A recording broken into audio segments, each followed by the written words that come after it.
Joining us now is Indiana Senator Mike Braun with reaction. Senator, welcome to the program. Thanks for being here. Hey, good to be on. Good to see you as well. All right, so Senator Joe Manchin there meeting with Senator Bernie Sanders, also Congresswoman Jayapal yesterday over this big spending bill gridlock. Do you think they can all come to a conclusion that supports the president's spending agenda?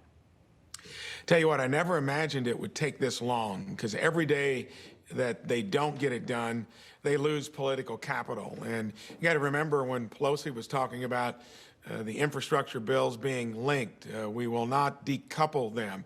Well, she had to do that a couple weeks ago. So this is typical, I call it political entrepreneurialism out of Democrats. And they generally get ahead of their skis, and that's happening. And thank goodness we do have two that are holding the line. It scares me that what if they had 55 senators? I mean, this would have been a slam dunk along the lines of the Bernie Sanders plan. So every day it goes without getting it done.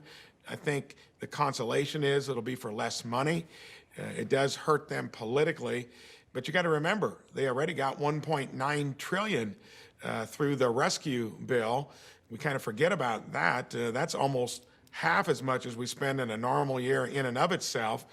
And hopefully this will keep lingering. It'll get less. And I am worried about how much policy they try to shoehorn into the spending.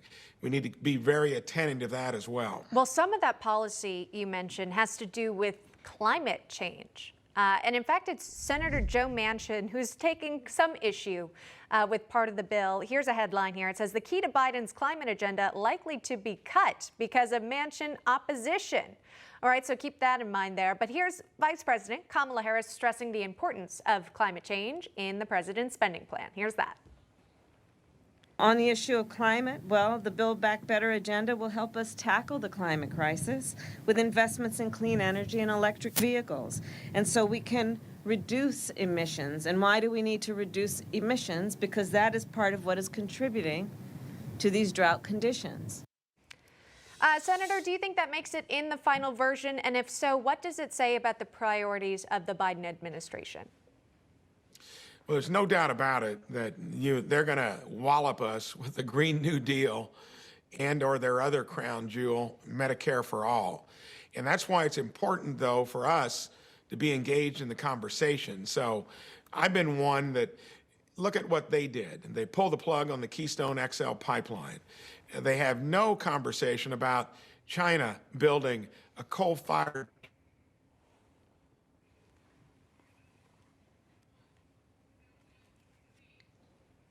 All right, a little audio issue there, but we do know the president will be meeting with some House moderates and progressives later today at the White House to continue those negotiations for the $3.5 trillion spending plan. Our thanks to Senator Mike Braun.